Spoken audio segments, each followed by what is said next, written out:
सभी पत्रकार बंधुओं को नमस्कार। प्रयागराज में छात्रों का एक बहुत बड़ा आंदोलन चल रहा है, जिसमें वो 90,000 शिक्षकों की भर्ती की बात कर रहे हैं और जो सरकार का दावा है, उत्तर प्रदेश सरकार का दावा है, उत्तर प्रदेश की सरकार कह रही है कि हमारे पास 2 लाख पद खाली है। 1,93,000 ये उत्तर प्रदेश गवर्नमेंट का ट्वीट है, ऑफिशियल हैंडल से किया गया उनका ट्वीट है, जिसमें लिखा हुआ है प्रदेश सरकार जल्द ही शिक्षकों के 1,93,000 पदों पर भर्ती करने जा रही है। ये भर्तियां 3 चरणों में होगी। हर चरण में करीब 65,000 शिक्षकों की भर्ती की जाएगी। इस संबंध में दिल्ली में केंद्रीय शिक्षा मंत्रालय के साथ हुई प्रोजेक्ट अप्रूवल बोर्ड की बैठक में वार्षिक कार्य योजना पेश की गई। ये भर्तियां मार्च 2026 तक पूरी कर ली जाएंगी। सरकार ने जब ये ट्वीट किया तो नौजवान हमारे लड्डू बांटने लगे, बहुत खुश हो गए कि चलो बेरोजगारी दूर करने के लिए योगी जी ने एक बड़ा अच्छा कदम उठाया। इस सरकार ने बहुत बढ़िया कदम उठाया। जो मोदी जी कह रहे थे कि गोबर बेच के आपको रोजगार मिलेगा, वो थोड़ा सा उसमें परिवर्तन हुआ। अब टीचर भर्ती किए जाएंगे। एक खुशी की लहर नौजवानों में, छात्रों में दौड़ गई इस खबर को पढ़ने के बाद, लेकिन इसको तुरंत डिलीट कर दिया गया, इसको मिटा दिया गया। कह रहे हम गजनी मोड में चले गए, भूल गए हमने क्या ट्वीट किया था। हम आमिर खान की फिल्म के गजनी हो गए, जैसे आमिर खान भूल जाता था गजनी फिल्म में, वैसे बाबा जी भूल गए उन्होंने क्या लिखवाया, क्या सरकार का ट्वीट किया। मोदी जी भूल गए कि उत्तर प्रदेश के नौजवानों को रोजगार भी चाहिए, क्योंकि उनको दिन रात तो चिंता अपने दोस्तों को सताती रहती है। अब इसमें यह कह रहे हैं कि केंद्रीय शिक्षा मंत्रालय के साथ प्रोजेक्ट के अप्रूवल के बाद यह निर्णय लिया गया। तो इसका मतलब केंद्र की सरकार मोदी जी, राज्य की सरकार योगी जी, दोनों पीछे हट गए। दोनों ये 1,93,000 शिक्षकों की भर्ती करने के दावे से पीछे हट गए, ट्वीट डिलीट कर दिया। अब कह रहे हमें याद ही नहीं क्या हुआ, अखबारों में खबर प्रकाशित करवाई। ये यूपी में मार्च तक 2 लाख शिक्षकों की भर्ती होगी, ये खबरें प्रकाशित हुई, फिर वो ट्वीट डिलीट कर दिया जाता है। मेरा ये कहना है कि नौजवान उत्तर प्रदेश का आत्महत्या करने को मजबूर है। जो बहुत सारे बच्चे अपने मां बाप से पैसा लेके प्रयागराज में, लखनऊ में, कानपुर में, मेरठ में, वाराणसी में, जगह जगह जाके, गोरखपुर में, बड़े बड़े शहरों में जाके रहते हैं, तैयारी करते हैं, कंपटीशन की तैयारी करते हैं, सोचते हैं कहीं क्लर्क की जॉब मिल जाए, टीचर की जॉब मिल जाए। अब तो चपरासी के लिए भी एमए पास और डिप्लोमा इंजीनियर और इंजीनियर भर रहे हैं। ये हालत बेरोजगारी की हो गई है। तो लोग सोचते हैं कहीं कोई छोटी मोटी नौकरी मिल जाए, और आप उनकी जिंदगी के साथ बार बार खिलवाड़ करते हैं। कभी पुलिस भर्ती के नाम पे लाखों फॉर्म भरवा लेते हैं, फिर बाद में उसमें कहते हैं घपला हो गया, घोटाला हो गया, पेपर लीक हो गया। फिर कभी कोई दूसरी भर्ती निकलती है, उसमें पेपर लीक हो गया। फिर कोई भर्ती निकलती है, उसमें लीक हो गया। तो सब लीक में छात्रों का, नौजवानों का भविष्य बर्बाद हो रहा है। इस मामले में आम आदमी पार्टी पूरी तरीके से प्रयागराज में जो नौजवान आंदोलन कर रहे हैं, बेरोजगार आंदोलन कर रहे हैं, हम उनकी मांगों के समर्थन में हैं और योगी सरकार को चेतावनी देना चाहते हैं कि आप उनकी मांगों को सुनिए और उस पर फैसला लीजिए। और 2 लाख भर्ती जो आपने कहा है शिक्षकों की, कि आपके पास पद रिक्त हैं, खाली हैं, ये आपने कहा है, पद खाली हैं, उसकी भर्ती निकालिए और उन नौजवानों की भर्ती उसमें कीजिए बिना किसी घोटाले के, क्योंकि एक बार हम लोगों ने देखा कि आरक्षण में भी घोटाला किया आपकी सरकार ने, तो वो काम मत कीजिए, तो उनकी भर्ती कीजिए, नंबर 1। दूसरा, 2004 में बीटीसी प्रशिक्षित शिक्षकों की भर्ती हुई थी। जाहिर सी बात है 2004 के पहले ओल्ड पेंशन स्कीम लागू थी, फिर 2004 के बाद न्यू पेंशन स्कीम आ गई। अब ये 35,000 शिक्षकों के लिए कह रहे हैं कि अब हम पुरानी पेंशन आपको नहीं देंगे। भले ही आपकी भर्ती की प्रक्रिया 2004 में शुरू हुई है, लेकिन अब हम आपको पेंशन नहीं देंगे, क्योंकि आपका जो ये ट्रेनिंग जो पूरी हुई है वो 2005 में पूरी हुई है। अरे जब आपने 2004 में उनके भर्ती की प्रक्रिया शुरू कर दी, उनकी ट्रेनिंग शुरू हो गई, तो उनकी नियुक्ति के ऊपर तो 2004 के नियम लागू होने चाहिए। तो ये दूसरा अन्याय शिक्षकों के साथ है। तीसरा, लखनऊ के अंदर ही शिक्षा मित्रों का आंदोलन चल रहा है उनकी मानदेय को बढ़ाने के लिए। मैंने शिक्षा मित्रों का मामला सड़क से लेकर संसद तक एक नहीं अनेक बार उठाया, लेकिन ये निर्ममता की पराकाष्ठा है कि बहुत सारे शिक्षा मित्र बेचारे रेल की पटरी पे कट गए, बहुत सारे शिक्षा मित्र आत्महत्या कर गए, लेकिन आज तक उनके ना तो मानदेय बढ़ाए गए, ना उनको नियमित करने की कार्रवाई हुई, कोई चीज उनकी तरफ, बल्कि उनको आज बिल्कुल मजदूरों से भी बदतर उनकी हालत हो गई है। 10,000 12,000 रुपए उनको मिलता है। तीसरा विषय ये था। और अंतिम विषय जो अपराधों का है, वो बार बार आपके सामने बताना पड़ता है कि उत्तर प्रदेश में किस तरह से अपराध बढ़ रहा है। अब एक ये मामला है, बदायूं का बैटरी चोरी के शक में युवक को पीट करके हत्या कर दी गई। ये एक मामला है, नलकूप पर किसान की फावड़े से गला काटकर हत्या। ये कान महाराजगंज का मामला है। धारदार हथियार से युवक की हत्या। दुष्कर्म पीड़ित किशोरी को जहरीला दूध पिलाकर मार डाला गया। ये रोज अखबार जो है भरे पड़े रहते हैं, कहीं किसी की हत्या, कहीं अयोध्या में एक मामला हुआ है, वहां पे एक युवक की 6 टुकड़े काट के उसकी हत्या की गई निर्ममता से। तो ये जो आए दिन हत्या का मामला हो रहा है उत्तर प्रदेश में, ये कानून व्यवस्था की बदहाली को भी उजागर करता है। और अंत में एक सवाल मैं आदरणीय मोदी जी से और योगी जी से करके अपनी बात को समाप्त करूंगा, फिर आपके जो प्रश्न हो आप पूछ सकते हैं।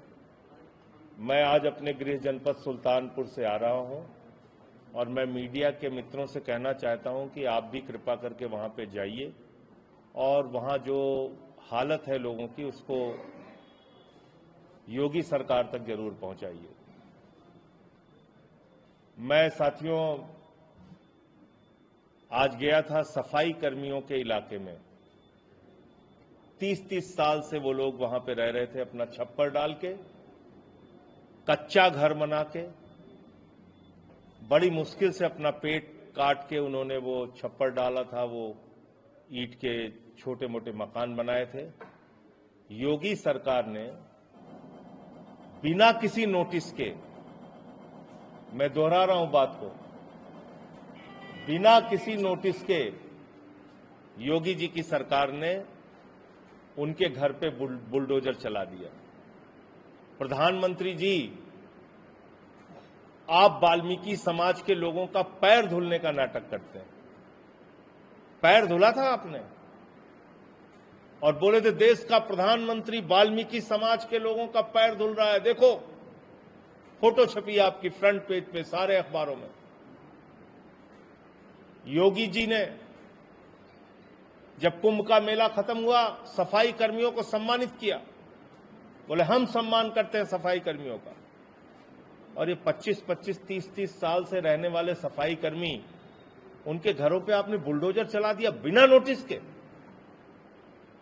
आप लोगों को जरा सी भी दया नहीं आती, जरा सा भी शर्म नहीं आती। सुप्रीम कोर्ट का कोई लिहाज नहीं है, मन में कोई दया का भाव नहीं है। किसी का भी घर उजाड़ दो। आप उन लोगों के घर देखेंगे, उनकी हालत देखेंगे, आपको रोना आएगा। इस तरीके से उनके घरों पे बुलडोजर चलाए गए। एक बिटिया वहां पे मिली थी, रागिनी नाम की, जो क्लास 2 में पढ़ती है, रो रही थी वो। सुनिए आप।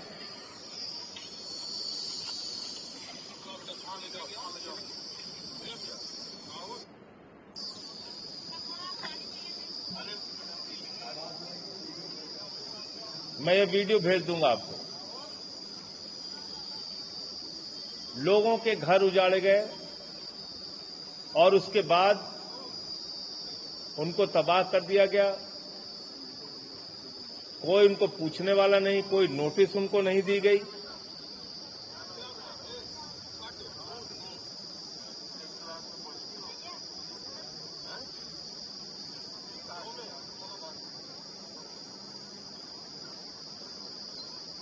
ये छोटी सी मासूम बच्ची 2 में पढ़ने वाली रो रही थी, ये बिटिया।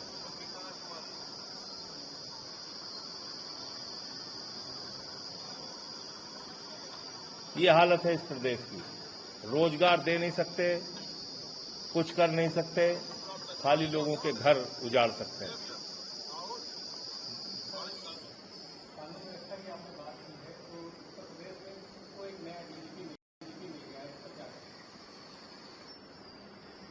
भैया, डीजीपी मिलने से कानून व्यवस्था ठीक नहीं होती है। कानून व्यवस्था ठीक होती है जब आप प्रशासन का, कानून का राजनीतिकरण करना बंद कर दें। उस वक्त जब ये पक्षपात होगा कि हां, ये व्यक्ति बीजेपी से जुड़ा हुआ है, बलात्कार किया हुआ है, ठीक है, इसे बचाना है।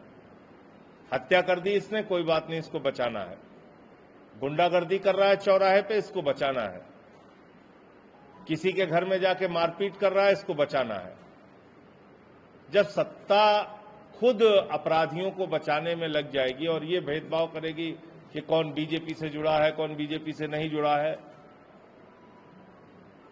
नेताजी ने फोन कर दिया, इनको बचा दो, इनको छोड़ दो, इनको मार दो, इनको बंद कर दो, तो कहां से फिर?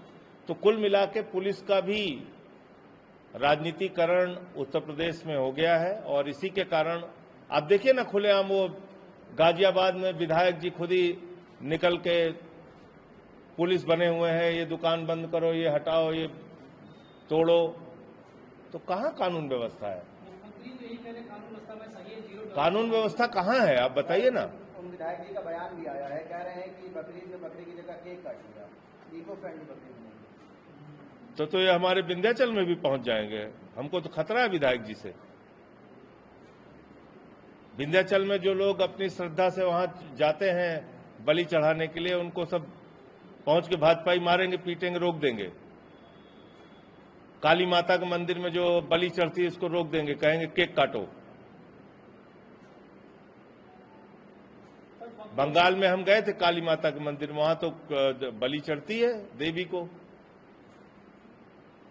तो नए नए ठेकेदार अगर सब, इनको कहां से टेंडर मिला हुआ है? इनको टेंडर मिला है भाजपाइयों को हिंदू धर्म का। ये तय करेंगे इस देश की व्यवस्था, कहां केक काटना है, कहां बलि चढ़ाना है, कहां बकरीद मनाना है, कहां ईद मनाना है। क्या है भाई? सर, इन्हीं विधायक जी का एक और बयान आया है, कह रहे गौ कशी जो करते हैं उनकी हत्या करना मेरे। उन विधायक जी से मैं ये कहना चाहता हूं, बीफ काटने वाली कंपनी से चंदा लेने वाली बीजेपी के खिलाफ वो आंदोलन करें। बीफ वाली कंपनी से चंदा लिया ना भाजपाइयों ने, उसका रिकॉर्ड है हमारे पास। आपके पास ना हो मैं कहिए दे दूं। उनको विधायक जी को बोलिए जाके मोदी जी के खिलाफ धरना बैठे, पहले वो चंदा वापस करो, फिर बोलो इस सब चीज पे। आज मोदी जी के राज में पिछले 11 साल में भारतवर्ष बीफ के एक्सपोर्ट में दुनिया के दूसरे नंबर का देश है। दुनिया का दूसरे नंबर का देश, पहले नंबर पे पहुंचने वाला है। तो आपके राज में तो मांस का व्यापार बढ़ा है और आप बातें कर रहे हैं यहां। उन्हीं कंपनियों से जो मांस काटती हैं, बेचती हैं, उनसे तुम लोग चंदा लेते हो, दलाली खाते हो, और फिर तुम सिखा रहे हो कि ये ऐसे होना चाहिए, वो वैसे होना चाहिए। लखनऊ में का अमूल फैक्ट्री वाटर हाउस है, इसका पानी जो वेस्टेज जो भी पानी होता है वो नहीं छोड़ा जाता है और उसको ना तो फर्टिलाइज करते हैं ना किसी उस पर प्रदूषण के नियमों के हिसाब से कार्रवाई कीजिए, वो कहां हम रोक रहे हैं। लेकिन एक चीज ये समझना होगा, हिंदुस्तान में एक बड़ा वर्ग है और जिसमें बड़ी संख्या में हिंदू भी हैं जो नॉनवेज खाते हैं, बड़ी संख्या में है। आप बिहार में चले जाइए, आप उड़ीसा में चले जाइए, बंगाल में चले जाइए, साउथ में चले जाइए, हिंदू ही हैं भैया, वो भी खाते हैं। जो कुर्बानी होती है, जानवर जब चीखता है तो उससे जो है अटैक आता है, भूकंप आता है। और भैया और ये राष्ट्रद्रोह है, हमारे पीएम जो है हाईजैक हो जाते हैं और उड़ जाते हैं। अब ऐसे ऐसे ज्ञान के लिए मुझे क्षमा कीजिए, इतना ज्ञानी मैं नहीं हूं। आंदोलन कर रहे हैं वहाँ पे, उनको विपक्षी पार्टियों से जोड़ दिया जा रहा है, भाजपा की तरफ से कई ट्वीट आए हैं, उस पर आप क्या कहें? तो विपक्षी पार्टियों के सारे जो साजिशें हैं उसका बीजेपी तुरंत मुंहतोड़ जवाब दे और 2 लाख भर्तियां निकाल दे। ये तो इनका ट्वीट है ना। एक सेकंड, ये तो विपक्षी पार्टी ने ट्वीट जारी नहीं किया था कि 2 लाख भर्ती हम करेंगे, रिक्त पद है हमारे पास शिक्षकों का, कि समाजवादी पार्टी ने किया था या आम आदमी पार्टी ने या कांग्रेस ने या किस दल ने किया था? नहीं किया था। ये तो आदरणीय योगी जी की सरकार के गवर्नमेंट ऑफ उत्तर प्रदेश के हैंडल से ट्वीट हुआ है कि 1,93,000 शिक्षकों की भर्ती की जाएगी रिक्त पदों पे। और उन्होंने ये भी लिखा है कि उनकी केंद्रीय शिक्षा मंत्रालय के साथ बैठक हुई है और उसमें उनका प्रोजेक्ट जो है अप्रूव हुआ है। तो इसमें कौन सी विपक्षी दलों की साजिश हो गई? और अगर ये साजिश है तो आप अपना काम करके सबकी साजिश को नाकाम कर दीजिए। राहुल गांधी ने एक बात कही, उन्होंने कहा कि ट्रंप ने नरेंद्र मोदी से कहा कि नरेंद्र मोदी आपको समर्थन कर दीजिए और उन्होंने आपको समर्थन किया। मैं जो ट्रंप ने कहा है इन्वर्टेड कामा में, वही बात पूछना चाहता हूं प्रधानमंत्री जी से। ट्रंप ने ये कहा है कि व्यापार बंद करने की धमकी देकर मैंने दोनों देशों की लड़ाई रुकवा दी, सीज फायर करा दिया। ये एक बार नहीं 10 बार उसने बयान दिया है। अब मेरा सवाल यह है कि भाई अमेरिका का कोई व्यापार पाकिस्तान से तो है नहीं, जाहिर सी बात है हिंदुस्तान के साथ है, और हिंदुस्तान के साथ है तो मोदी जी के दोस्त अडानी के साथ है। तो क्या आपने अपने दोस्त की खातिर देश के स्वाभिमान के साथ खिलवाड़ किया है, संप्रभुता के साथ खिलवाड़ किया है सीज फायर करके? क्योंकि देखिए, आप लोग भी मानेंगे और हम सब एक एक भारतीय इस बात को मानता है कि भारतीय सेना बहादुरी से पाकिस्तान का जवाब दे रही थी। 9 आतंकी ठिकानों को मिटा चुकी थी, 21 आतंकी ठिकानों की जानकारी उनके पास थी, पीओके पे कब्जा कर सकते थे, बलूचिस्तान में असंतोष के कारण उसको पाकिस्तान से अलग किया जा सकता था। ऐसे सुनहरे मौके पर आपने अचानक सीज फायर डिक्लेयर किया और आपने नहीं किया। दुख की बात यह है कि भारत के भविष्य का फैसला अमेरिका का राष्ट्रपति ट्रंप ले रहा है। पिछले 80 वर्षों से हमारी एक ही पॉलिसी रही है कि हम हिंदुस्तान और पाकिस्तान के मसले में किसी भी दूसरे देश का हस्तक्षेप स्वीकार नहीं करेंगे। तो आपने तो हमारी उस विदेश नीति को ही कुचल दिया मोदी जी। तो ये इन सारे बिंदुओं पे प्रधानमंत्री जी को जवाब देना चाहिए और इसी के कारण मैंने कल प्रधानमंत्री को पत्र लिखकर विशेष सत्र बुलाने की मांग की है।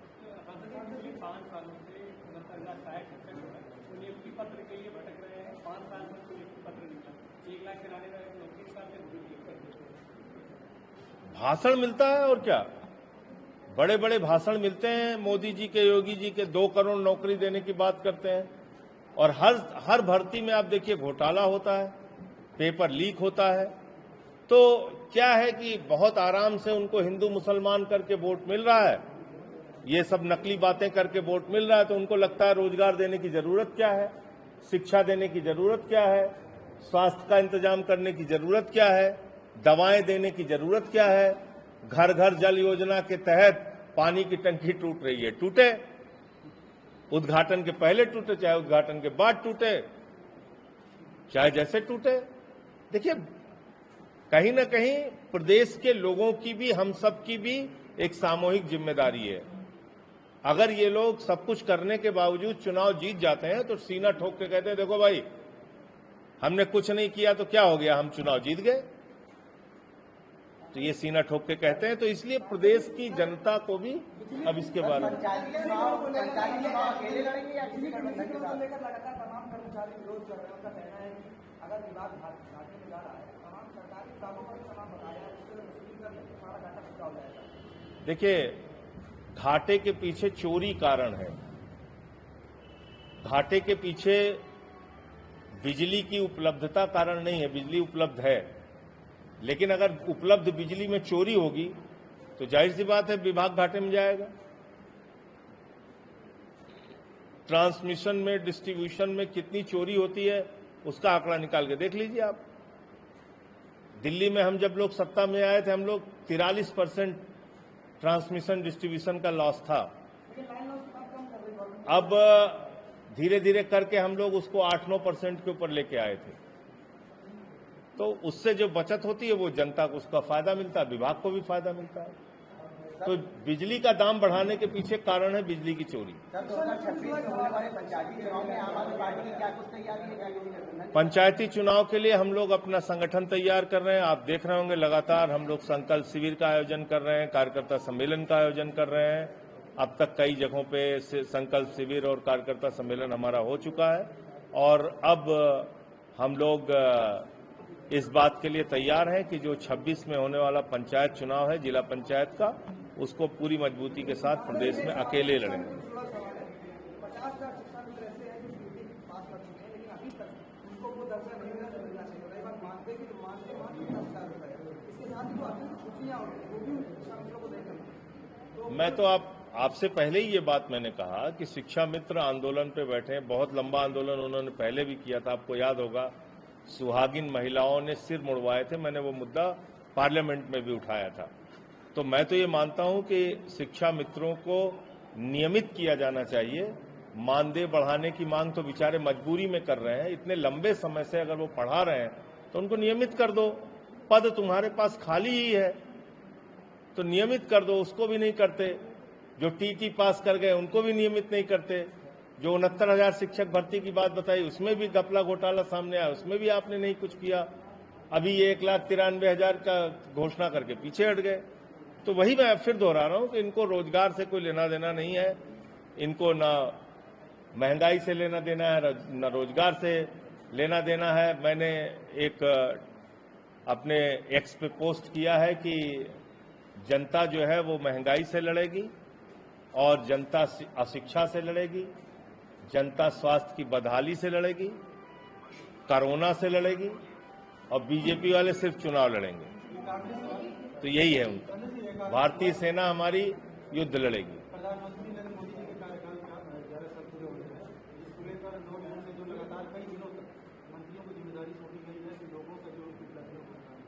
हाँ, तो अपना झूठ का प्रचार तो करने में मास्टर ही हैं। अपना उनका नाम मैंने रखा है भारतीय झूठा पार्टी। तो भारतीय झूठा पार्टी का एक काम बहुत अच्छा चलता है, झूठ फैलाने का। तो 9 जून से मंत्रियों को योगी मोदी सरकार की जो उपलब्धता है उस पर झूठ फैलाने के लिए, कमर कसने के लिए कहा गया है। आप देखिएगा कैसे कैसे झूठ बोलेंगे।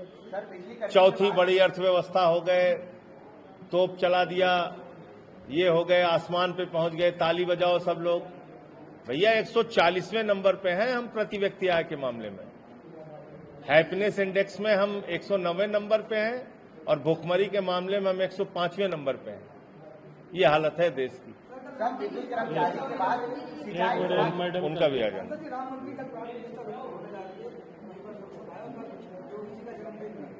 क्या चीज का?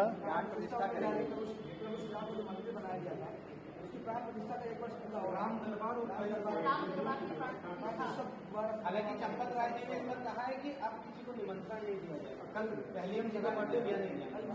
नहीं, मैं समझ नहीं पाया। मंदिर का उद्घाटन तो हो गया ना, दोबारा होने जा अब क्या होना? 5 नवदियों दोबारा रखी जाएगी। मंदिर के ऊपर एक आधारशिला रखी गई सोने की, अच्छा, उसका भी इनॉग्रेशन होगा। कल बर्थडे योगी जी का जन्मदिन।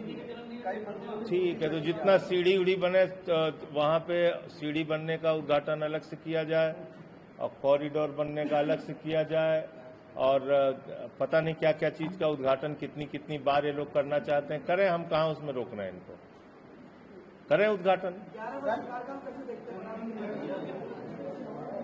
झूठ का पुलिंदा, इसके अलावा कुछ नहीं। आपका सवाल है, उनका जान दो भाई, आप बोल एक बस। हाँ, देश से लेके काफी बातें हो गई, लेकिन जो मुख्य आपकी प्रेस कॉन्फ्रेंस है वो शिक्षकों को लेके है। आपने भी एक संदर्भ में बोला कि शिक्षा मित्रों ने बहुत सारे आत्महत्या कर ली, जेल से कटे। इसका कोई डाटा है अलग है, कुछ मैं उपलब्ध करा दीजिए, एंगल कोई नहीं, बिल्कुल मैं उपलब्ध करा दूंगा। और उनके संगठन के लोगों ने सिर्फ डाटा नहीं उपलब्ध कराया था, तस्वीरें भी उपलब्ध कराई थी ऐसे लोगों की, और वो खबरें भी अखबारों में और टीवी चैनल्स में प्रकाशित हुई थी।